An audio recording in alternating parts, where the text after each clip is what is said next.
I'll put my foot on the floor and I'm not lifting till I see God or a checkered flag.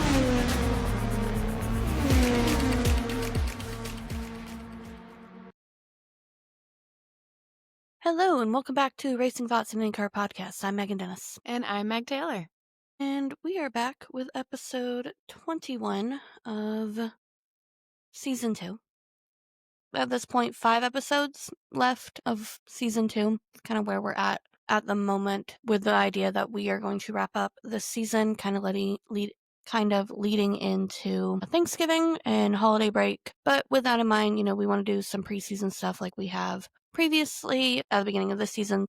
If anyone has thoughts, ideas, people maybe we could reach out to contact, we would love to see that from y'all and get your feedback. Yeah, absolutely. We want to make sure that, preseason stuff, we're putting out content that is going to be helpful and beneficial for everybody, while also still preparing for the season coming up. And yeah, we already have like one very exciting collaboration we have coming up. And I can't wait for everyone to hear it. And I can't wait to do it. But yeah, we would love to have some other people come on as well. So any ideas would be very nice, because we're going to start sending out some feelers and hopefully get some people on that will give you guys some really good content and some really good ideas, and pass on some knowledge that, maybe we won't be able to give you for whatever reason. What do you want to start with? I would say either maybe the Fox numbers or the schedule. What are you feeling? I guess Fox numbers, because I feel Yeah. like that may be a little bit less and then kind of lead into 2026 schedule drop as well. Yeah, for sure. So I did not go back and do a full kind of poll like I had planned to, but overall, from the 2024 to the 2025 season, there was a 27% increase in viewership, which, as we've talked about, is, I guess, kind of that idea of going from NBC and the platform of NBC and being, whether that be USA, whether that be just on Peacock itself, whether that be on NBC or whatever, any of the NBC like family channels, to just being the races on Fox. We've seen growth. It's the most growth since the merger 2008, which is also a good thing.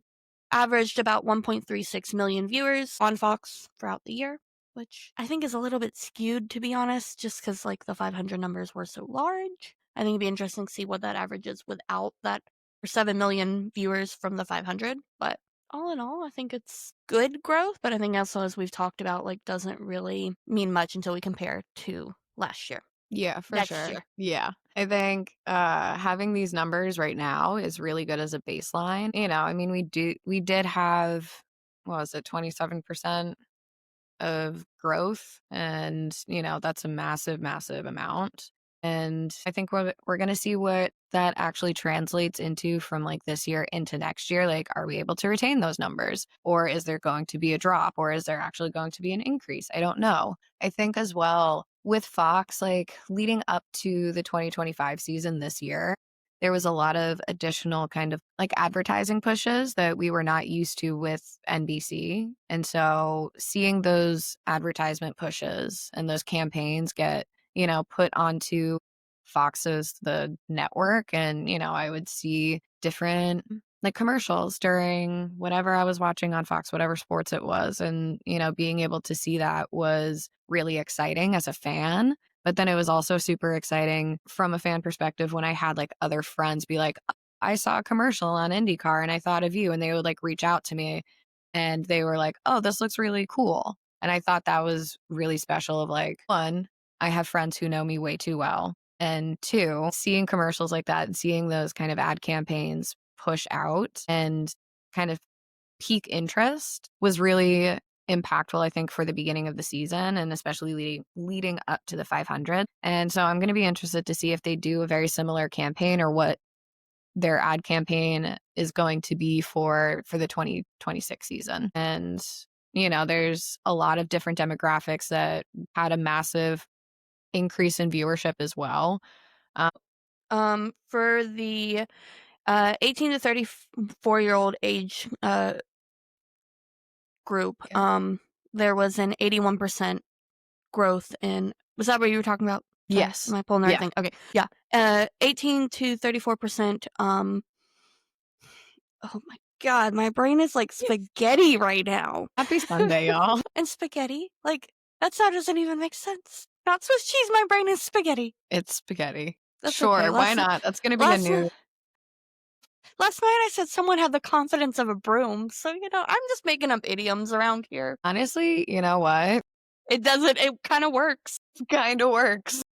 Okay, but for the 18 to 34-year-old demographic, they saw an increase in viewership of 81%, which, I mean, that's a huge number.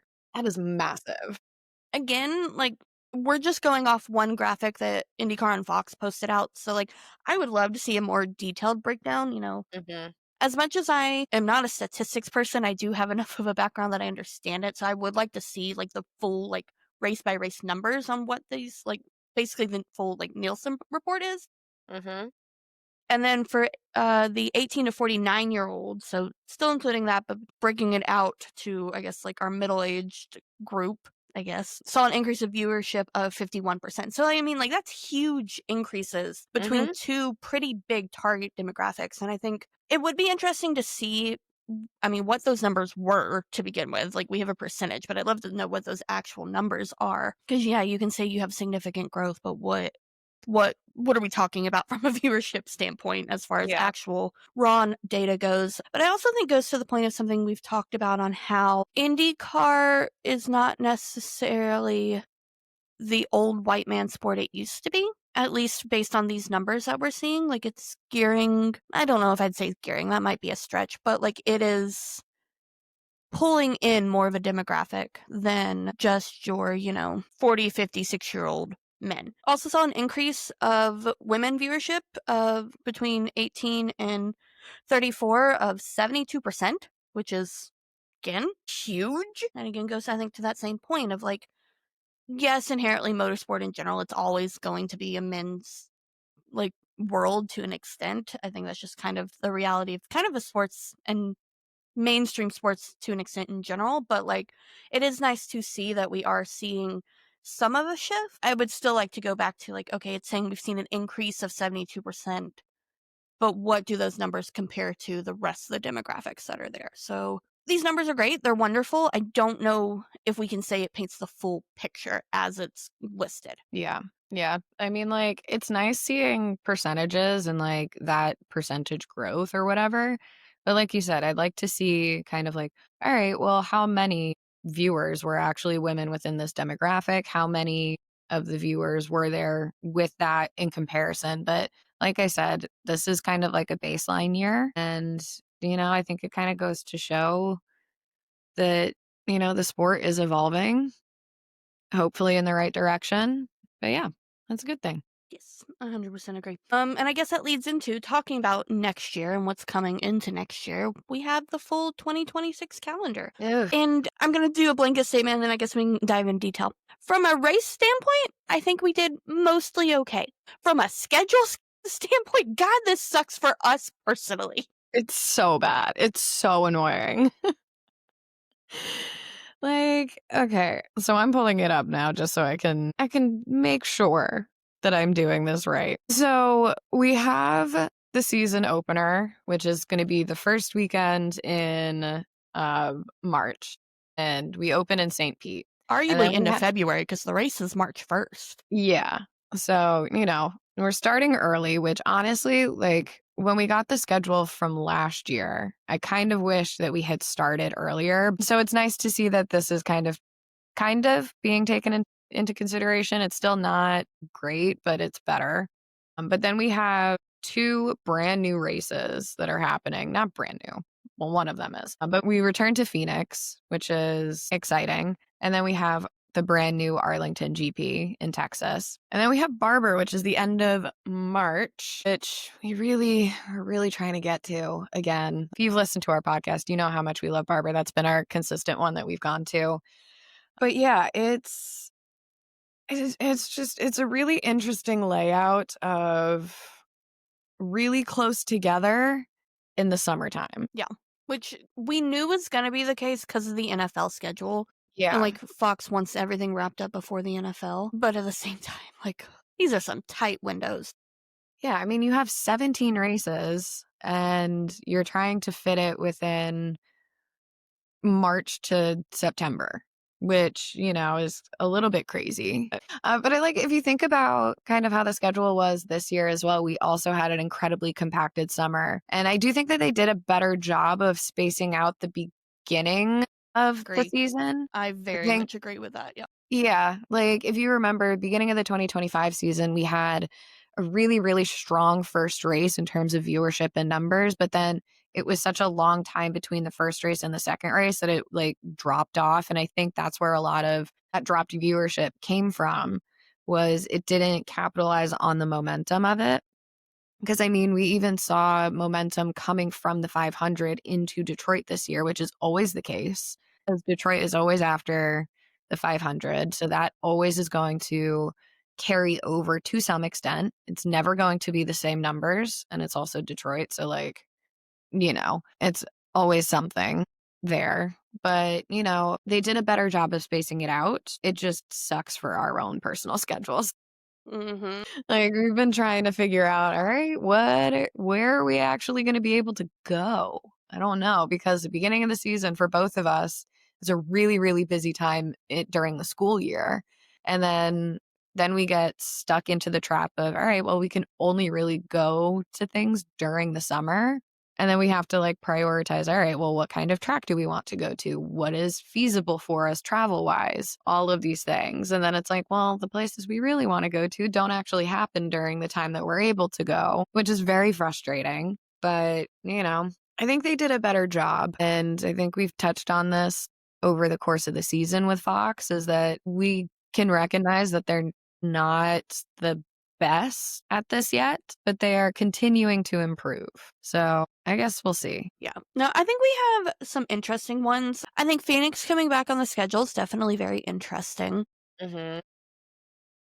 I feel like I've probably watched a Phoenix race, but like I think it's been off the calendar for a while, like as far as like watching old races. Yeah. So I don't really know much about Phoenix or how it races. So that'll be nice to see a new one. Arlington, I think from a spectatorship, is that the right word? Thing from the fanfare of it Yeah. is already going to be really good. I am arguably a little skeptical on how the racing will be, just because I don't love street races to begin with, to be quite honest. But I have heard that they have agreed to go ahead and pave everything that will be part of it. So, unlike the issues that have come up with Detroit and Toronto of old, Mm-hmm. like We're not they're really going to have recognized. issues. Yeah. So I think it has the potential to be good. I think it has the money behind it that should help. Yeah. What are your thoughts on the season finale? Okay, so the season finale is Monterey. And as I have made it clear in past episodes, especially this season, I love Monterey. I think it is one of, if not my favorite track. I think it offers a lot of racing and like different conditions. You have the elevation changes, you have the corkscrew. I think it's really fantastic. It's an interesting choice to have it be the season ender. I'm not quite sure why that was chosen to be that way. I'm interested to see in terms of like weather wise, because I don't know. I feel like it's going to get pretty cold, in that area with being on the coast. And I don't know. We'll see about that. I don't know if I love it for a season finale. As much as like Laguna Seca was good, our road courses can run the tendency to be very, kind of cut and dry of how they run a lot of times. Like you don't get the big overtakes like you do on ovals. So I think not finishing on an oval, we're honestly like kind of losing out, especially because we have the lead in from the World Cup. Mm-hmm. And so it's like, okay, we have this massive lead in. Let's have Gateway there. Let's have Milwaukee there. Like if Nashville's not an option, and Nashville wasn't, I don't really remember why. I mean, I think Milwaukee would have been a great finale. And I did see people complaining about the fact that like it was 2 races, but I think that's probably has to do with the fact that Mexico fell through at the last minute. And Penske owns that track, so it's a lot easier to put, 2 races at a track that's owned by the entity that owns it than trying to work out a sponsorship deal. But I would have liked to see, like, okay, if Mexico wasn't happening, could we have gotten Watkins Glen on the calendar, Richmond maybe, like somewhere on the East Coast that we don't have any races right now. I'd say Pocono, but I honestly personally hope we never go back to Pocono after what happened to Robert Wickens. Like, I just, in Yeah. good faith, do not want to see IndyCar go back there. No, that's very fair. But I hope that's something we do see taken into consideration, because okay, Mexico fell through. At some point, I think the question needs to come into, is Mexico ever actually going to happen? I don't have a lot of hope. I really don't- don't. I don't either, because it's one where I think, what was it, since 2015, they've been talking about next year we're going to Mexico. It just sounds like lip service at this point to PlayState fans who are making a lot of noise about it. And, unfortunately, it came to a head at this past season. And even the season before, even in 2024, it happened as well. Like, people made a lot of noise, and then it was just kind of like, all right, we're looking into it. We're going to try. We're going to get it for next year. And then it falls through again. And then something else happens. Some other headline breaks that involves Mexico and IndyCar, and everyone gets into a tizzy about it. And then it's the same placating. We're looking into it. We're so close. We're gonna get it for next year. And like at this point, like if it's not gonna happen, just say it. Like, And don't I mean, continue to drag this out.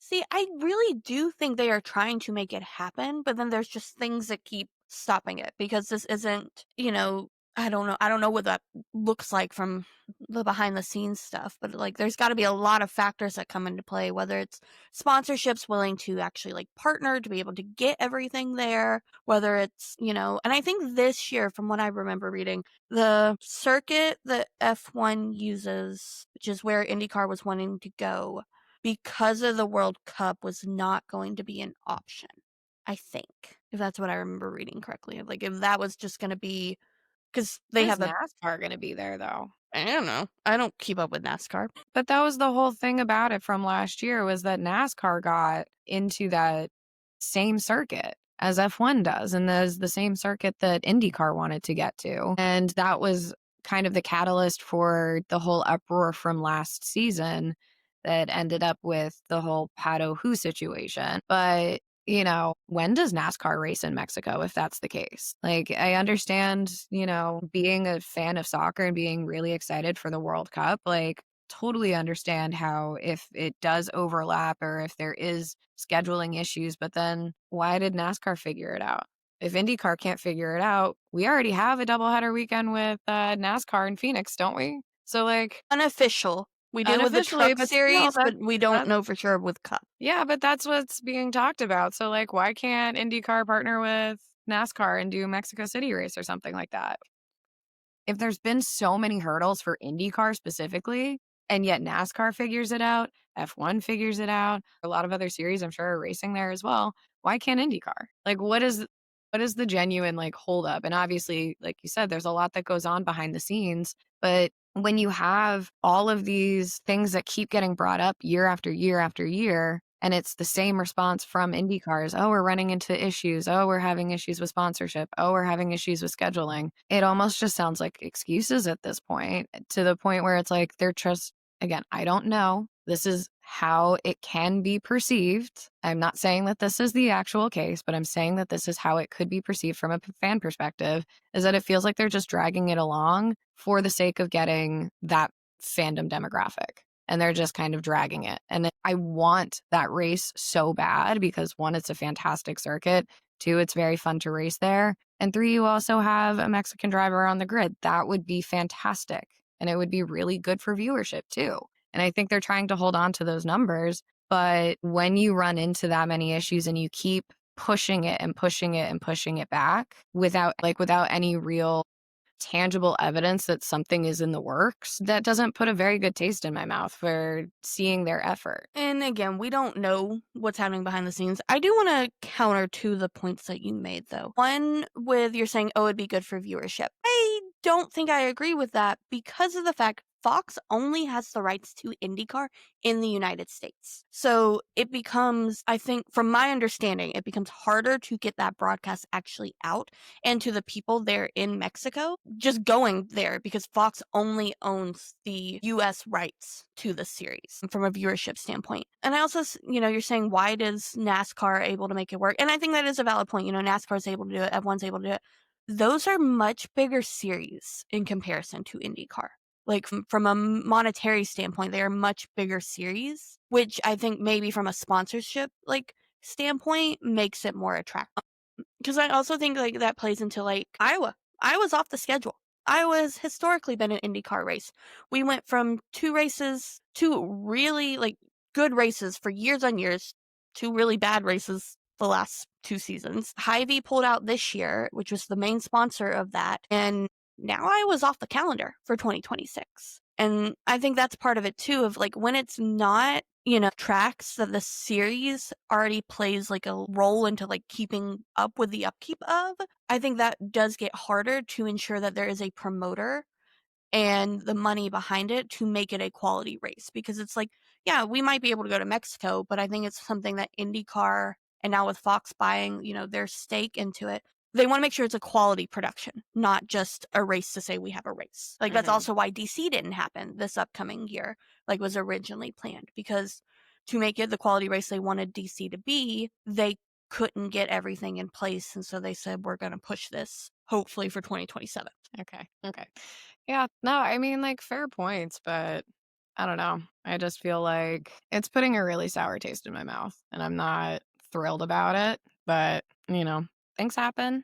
We'll see. Yeah, I think it's one with Mexico. It is one that is just kind of to, I think, the point you made of it kind of just gets to, when it happens, wonderful. I'm not going to bet on it until it's 100% set in stone. They say we are going to Mexico because we've been talking about it for a decade. Okay, Yeah. cool. It's just how many times do we have to hear the same thing and continue to get our hopes up when it's just nothing is produced on it? And I think it's a missed opportunity for IndyCar. I think it's not a smart decision, but it's a decision that they're making, and it's out of my hands. Yeah. I do think, 2 things that are good about this schedule. We've already touched on it, but we are getting a dual weekend with NASCAR for Phoenix. We know the Truck Series is racing on Friday night. And it may be confirmed at this point. I'm pretty sure it's all but confirmed that the idea is that IndyCar will race and then NASCAR will go right after into a night race, which I think is really cool and I think should hopefully be good for viewership. I want the night race for us. But it's a little bit easier for stock cars with headlights to run at nighttime. I know. I just like Nashville's a night race though. I know. That's why we put it on our list. And then Canada is no longer in downtown Toronto, which... Yeah, I totally forgot about that. Yeah, I mean, that we've known, I guess, for a while. We just haven't talked about it yet, which from everything I'm hearing, I think it's a really good thing. I mean, I will be the first to say I did not care for Toronto as a race. We got some okay races, but I did not care for the track. And from what I've heard, Markham, which is one of the suburbs, is similarly to Arlington, has committed to paving all the streets and making it good quality so we can get good quality races, which means we could go from having some kind of bad street races to having, okay, St. Pete, really good. Long Beach, really good. Arlington is expected to be good. Markham's expected to be good, which would mean the only real bad one that we have for a street race still on the calendar would be Portland. No, not Portland. Sorry, Detroit. Yeah. Portland's a road course. Told you my brain's spaghetti. I just looked at my phone. I was like, did I miss? Did we change? Okay. But I don't know why my brain put those as the same city. Detroit's a bad race. The race itself is good. The circuit, the street course itself is not. And that, which makes for a bad race when we spend over half of it under caution. Yes, but, I think, I guess this kind of ties into a question that, we've kind of talked about a little bit before is well, what kind of races do you think are going to grow the sport the most? Where it's okay, oval racing, in my opinion, is probably the most exciting, right? I always love watching oval races, but street courses have historically not been super great because of the issues with the streets themselves. They offer too many problems for the cars, for, the cities trying to keep up with the infrastructure. But at the same time, it puts the race in front of people who don't necessarily know what's going on. Like, I remember way back in 2013 when I was moving in to my sophomore year of college down in Baltimore, and, move-in weekend, we had stayed at this really nice hotel, like right downtown. And I had never even known about IndyCar at this time, but there was a street race going on in downtown Baltimore that completely derailed my entire move-in weekend. It was a nightmare. And I remember being so mad about it, but like that was kind of my first introduction really into what it was. And if it was literally any other weekend, I probably would have paid a little more attention to it, but it was move-in weekend and I was an anxious 18-year-old. So, wasn't really. But like it puts it into the community. It puts it in front of people and, it broadens the horizon of who is actually going to watch it potentially, which I think is a really big benefit of street courses. But again, that's only going to be the case if the cities in the area are going to do what, Arlington and Markham are committed to doing, which is like repaving the roads and making sure that the infrastructure around the race itself is going to be good. And so I think that's going to take away a lot of the issues. And I think that if Arlington and Markham do actually follow through and have it be that way, that's going to put a lot of pressure on Detroit, to kind of, all right, well, if you want to keep Detroit the way that it is right now, you got to do some changes in order to make it better. Yeah, and I could see that, because there's been talks of DC and there's been talks of Denver happening, where it's like, I think if either of those get confirmed, I could see Detroit coming off the calendar because... Which would be crazy for Chevy. Yeah, I didn't think That about would that. suck for Chevy. I And didn't so think that's about kind that. of why I'm like, it would put a lot of pressure on Detroit as a GP to really force them to do what they need to do to make it a better race. Not just the streets themselves, but like the barriers. I feel like I've been harping on this on Detroit for 2 years now because I have been. Come on. We have the technology. You shouldn't be having concrete barriers at this point, especially on a street course when your roads are that bad. But, if we get a Denver race, I would cry tears of joy. I love Denver. I've never been. I have no opinion. It is a spectacular city. And it's honestly, the streets of Denver would be phenomenal for a race. They're big enough that they could overtake. There's lots of twists and turns that you could go through. I mean, the backdrop alone is crazy, but then you also get like the altitude aspect of it that could impact things. And I'm like, that would be really cool. And also, I just love Denver. I love Denver and I would love an excuse to go back. Fair. No, I think 2026 has a lot of potential to be a good season, and I think Fox is the buy-in, the courses are there. I think to your point on what's going to get people in, it is the street races. As much as like, that's, I guess I can't say I'm not a fan of street races. I haven't been to one in person, so from a in-person spectatorship, I can't make an opinion on it. From a viewership standpoint in general, street races are my least favorite out of the three, but that's what gets people there. To your point, I mean, this was NASCAR, but I had a friend of mine text me when she was in Chicago, when NASCAR was doing their street race there, and she was just like, she's being like, is this your racing? And I was like, wrong sport, but I appreciate the thought. Yeah. And, I think all of that's like part of it because, okay, why did Iowa fall off the calendar? Yeah, you have Hy-Vee pull out, but also like, who is going to Newton, Iowa? Who is going 30 minutes outside of Des Moines to get to a track? Nashville, honestly, to the same point, the stands were not full this year. I was just about to say Nashville. Who wants to go 30 minutes to Lebanon, Tennessee? Like, it's out of the way from the cities that you were saying that you were in. And from casual fans, why are they going to spend money on that? I think Milwaukee works because Milwaukee ties it into their state fair. They have the fairgrounds open. They make it a big thing. Like, I want to go to Milwaukee. I don't know how we are going to be able to make it possible because it's We're gonna horrible. try our best. Why couldn't it be why couldn't it be the season finale? That's Labor Day weekend. It would have been perfect. It would have been. IndyCar, I need you to start consulting us when it comes to scheduling races. Thank you. Listen, we are available on a consulting basis. I charge about $100 an hour. So Just throwing that out there. I'll work for free if I can get my opinion listened to. No, it's super frustrating though sometimes with like your point of why is anyone gonna go out of their way to leave like a city that, that's where hotels are, that's where restaurants are, that's where bars are, that's where like things to The fun do is are. Like, to your point of Nashville, with it being not even in Nashville, like, I don't know, like you have Nashville be this whole big production of people going to Nashville because it's Nashville, and you get all the influencers and other podcasts and like people on socials, even drivers and like sponsors are all staying in Nashville. And then everyone's got to drive to, the actual oval. And so it's like, it doesn't make sense with that kind of thing. So Yeah. I don't know. And Schedule's going to be interesting. yeah.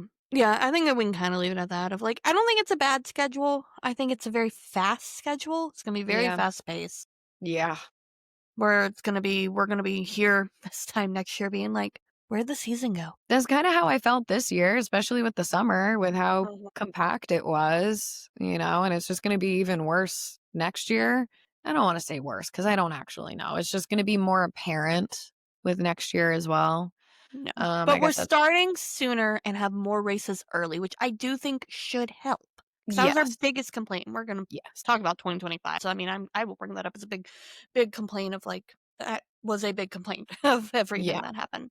100%. Like I was listening back to some of our episodes from like middle of the season, and I listened to the one that we recorded right before, what was it? Right before the quadruple header. And I remember like we had specifically talked about like, oh, this like back to back to back to back race weekends. And this was also one of the doubleheader weekends too. So it was like 5 races in a row. And we had both brought up the point of we worry about the general fatigue of not just the drivers, but of the teams. And, starting to see those mistakes because you're tired, because you are probably sick and tired of people. This was also when tensions really started to rise among drivers and they Yeah. started kind of going at each other's throats. Very And spicy, so both they were online spicy. and in person and on the track. Yeah. Yeah. I don't know. I don't know what the answer is for it, but it's just like that quick of a season is going to cause some issues in some capacity, whether that is with the cars themselves not being able to handle it, with how many there are so close together, or again, driver fatigue, starting to make mistakes. And these drivers, they can't really afford to make mistakes. We saw some really gnarly crashes last year that, Nolan had his concussion. I completely forgot about that plot line for a minute. Yeah. And then I remembered and I was like, oh my God, that poor kid. But it was like, you get stuff like that. And then they're pushing themselves even further to the point of like, is this even safe? Well, and I think it also comes from the point of like, and I can't remember who I heard talking about it, of a development standpoint, like when you're racing every single week, how do you get the chance to develop the car? Take Penske, for example, worst season since 1999. If we hadn't had multiple, like, triple headers, quadruple headers, everything, could they have gotten that car back into the factory and been able to figure out what's going on here?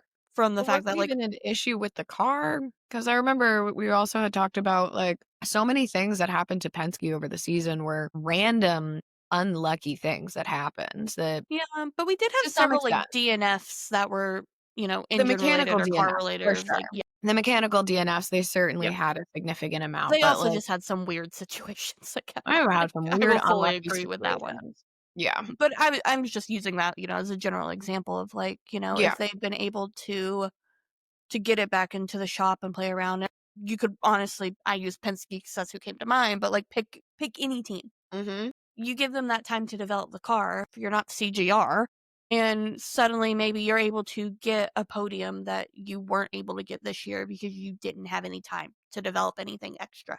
It was Yeah. just get it ready for the next week. Yeah. But, you do also have to remember this is a partial spec series, so there's only so much that they can do in terms of car development. But All I hear is about those dampers all the time. I don't know. I don't know what you can do in 2 weeks. Not my business. Do I need to do a deep dive on some dampers for you? Please, no. That's too technical. I left engineering for a reason. I'm happy to go into the technical part of it if you want. If there's a part of the car you want to know more about, I'd like No, to. Okay. I don't want to know about dampers that much. Okay. I'll find a part of the car you can tell me about. That sounds a little too mechanical for me to keep interested longer than like 5 minutes. 5 to 7 minutes would be about the window you'd have. So basically, the attention span of my students. Yeah, Great. Got it. exactly. Honestly, that might be longer than the attention span of my students. I would hope at least a little bit. Ugh, I hope I have a little bit more than your third graders. That's so true. I got a few more years on them, I would hope. AI has not rewritten my brain. No, but it's rewritten theirs. We're not going down that road. We're not going down that rabbit hole, guys. That's tomorrow's issue. I have to teach tomorrow. That's tomorrow's problem. Rain. I'm just gonna leave just that part in with no other context around it. Just put a long pause, Ray, and then we'll go back to discussing everything else. I guess before we dive more into like highs and lows of 2025, we do have to talk on the inevitable news. We knew it was coming. I'm so shocked. My Wow, God. I had who no could have idea. predicted it? Us 3 months ago. Like, we all knew. We all We knew all this knew. was coming. Like, if anything, they made me think, like, okay, maybe they weren't. But I guess for those who haven't pieced together what we're talking about, I was just about to say, we should probably say what it is. David Malukas is now going to be driving the number 12 car of Team Penske. I am so shocked. Wow. Who would Wow. have guessed it? Wow. I'm not shocked. Like, I'm not excited. I think I would have been excited if they had done it, like, the day after Will's announcement. Even then, it still like we knew, but it would be like, Yeah. okay. And I'm like, you dragged it out for another, week and a half? For what? I don't For his know. hair to look that wet? Oh my God, it was so bad. Oh, the promo photos were awful. And like, he's not a bad looking dude at No. all. But like, ew. Whether It that was was not good. whether that was the makeup hair people on set, or that was David's own personal choice, or some combination of both.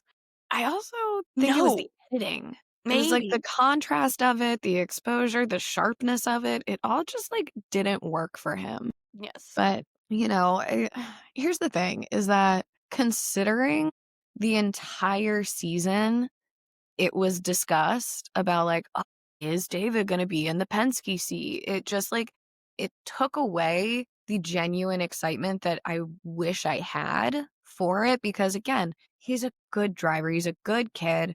I think he's gonna do okay in Penske.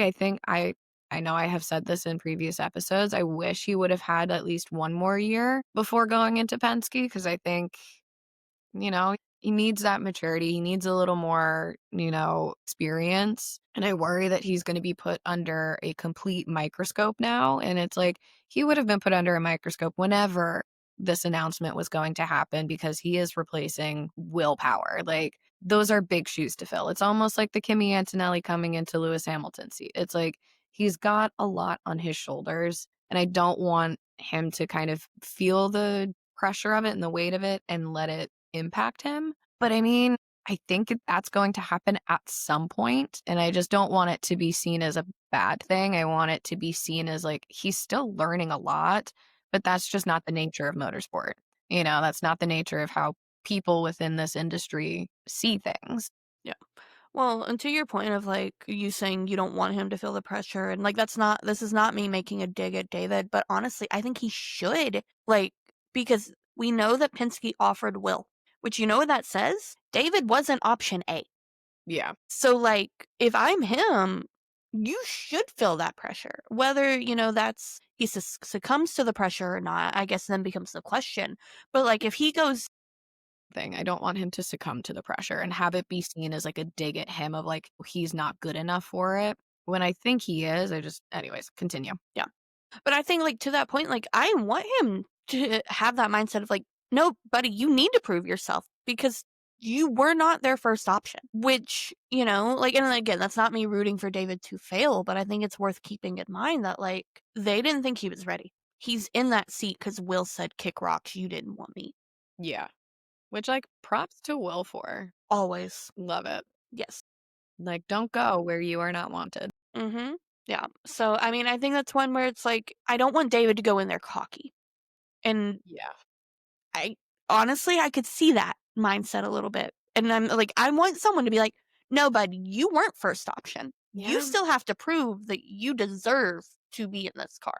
Because Yeah. regardless of how you feel about Penske, he's still driving a Penske. That's a big deal. That's a big name. Like, there's a lot that comes with it. But I also think it's going to be really interesting to see how David himself meshes within the Penske perfect image.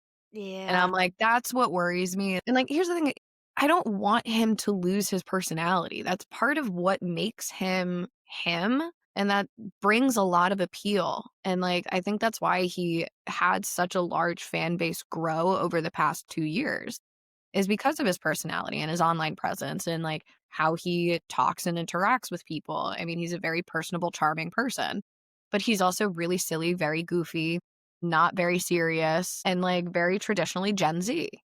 And I don't know how that vibes with Penske Perfect Image. And I worry that it's going to be one of two things. It's either going to be Penske crushes that and he's going to turn into little Penske Perfect David Malukas, or it just is an oil and water situation. They do not mesh. And then what does that mean for David's seat if he doesn't comply with what they want, or if it doesn't mesh the way that they're expecting? Yeah. Yeah, and I think that's a very valid thing to talk about in the sense of like, there's a place for silly goofy. We saw the Bus Bros. Those Yeah. were two Penske drivers. They were able to have that time. But A lot of the then, Bus Bros that wasn't a mindset of Penske perfect. That was Joseph. That was Joseph Newgarden. yeah, but look I at don't also think that how was. that kind of affected everything else Yes, afterward. no, I agree with that part of it. Like, I'm not arguing Yeah. you on that. I think it is one where David is going to have to change some of what he does because to fit the mold of a Penske driver, again, agree with it, don't agree with it. How he acts now does not necessarily have the maturity of what Penske holds to. And Yeah. that's not a bad thing. It's just he's a lot younger than the two that he's driving with. He's a lot younger than the organization. And I think it is going to have to be, to an extent, he's going to have to change his image on what that looks like to be a Penske driver and the expectations that Roger Penske has. Like, you know, you have Will Power talking about like, oh, I can finally wear a t-shirt to the track. Yeah. Like, I think that's stuff that's, I don't know. I think we're going to see a generational kind of thing play out, which 100%. could be good, could be bad, could be absolutely nothing. Yeah. It's just going to be different. And, you know, I'm saying that as a millennial. I mean, you know, we're on that kind of weird cusp of being able to see kind of both sides of it. But like, I definitely don't consider myself the same as David Malukas. No. Scott McLaughlin and I are literally a year and 2 days apart. That is the stuff that like resonates a lot more. And Yeah. I think it's going to be the dynamic of the three of them. It's going to be really It's strange. going to I be don't weird. know. I don't, Have you seen the Bus Bro episode with David on it? no. Okay, I need you to, not right now, but in general, I just need you to watch that. Maybe next episode we're going to talk about that because I think we can continue this conversation Yeah. once you see that Okay. and then be like, okay, take 2 years ago, take what we know David now, what we know of Joseph and Scotty now, and what we think that's going to be like as teammates. We'll put a pin in this conversation, and with the dynamic of the three of them, we'll do some research, some recon, and then we'll come back. It's a really funny episode too, so I just want you to watch it because it's funny. Lord. I think so. Just one more final thought with the whole David Penske situation. You know, I had talked about it's either going to be David completely changes himself to fit the Penske mold, or it doesn't, or he doesn't, and it just completely falls apart. There's a third option that just popped into my head of David could potentially be the one to bring Penske into this new and updated age online and bring in a brand new demographic of fans for Penske, because Penske has this historic, you know, old name to themselves that, you know, carries a lot of tradition. It carries a lot of weight and responsibility. And that's not always the best thing. I mean, you think about, you know, like, not to continue comparing to Formula One, but like you think about Ferrari, their historic, legendary name in the sport is kind of now starting to be their downfall because they're refusing to kind of adapt to the changes that are happening and they're stuck in their ways. I'm not saying that that is what is happening with Penske, but I'm saying that maybe that is the thought process of, oh, we are now starting to have younger drivers and a younger demographic of fans come in. We don't know how to appeal to them. Maybe he could be the one to do so. And so maybe that's a strategic marketing move from Penske. I don't know. But like Maybe. that's another thing that maybe he could be the one that helps usher in this new age for Penske as a team. Maybe. I don't know. I don't know. I think as I long as Roger Penske's around, the standard that he holds drivers to, and that's his personal standard he holds them to, I don't Yes. see going anywhere. But No, that's why I'm saying I think that's like a very like out of those three options, like that is the bottom tier. Like I don't see that actually happening, but I do think that that might end up being an unintended consequence or an unintended some benefit. combination of all of the above, perhaps. Yeah, it's a pie chart. We just don't know what the percentages are yet. We are getting long on time, so Yeah, your this- call on whether we want to discuss 2025 this week or do we want to hold that for next week? Because I don't think we had too much for next week. Yeah, we don't really have too much next week. We literally have. I have 2 bullet points. Yeah, no, let's We could save do- the let's just- 2025 recap for next time. Yeah. In our And I still gotta conversation, come once up you do with your the- homework, Yeah, I have homework to do. you have 2 homeworks now. Do You have to have go to watch. watch- You have to watch the Bus Bros episode and come up with some things that we can rank. Yep. Actually, I will turn this to you, audience members. Yeah. So next episode, we want to bring back a silly question since we have a little bit of time to be able to do it. If you have any suggestions of things that we can make a driver ranking on, preferably the silly variety, don't get Yeah. too serious on us, give it to us. We'll see what we can come up with and what we can do. I guess I'll go ahead and plug the socials with that one. Feel free to DM us on TikTok or Instagram, Racing Thoughts Podcast. We are also on Twitter at Racing One Thoughts, but like, get us on TikTok or Instagram. You're much more likely to get in contact with us there. 100%. I don't know. Are we done? I think we're done. I think we're done. We should be done. We're running way too long anyways. We didn't set a timer this time. This is what happens when we don't set timers. I know.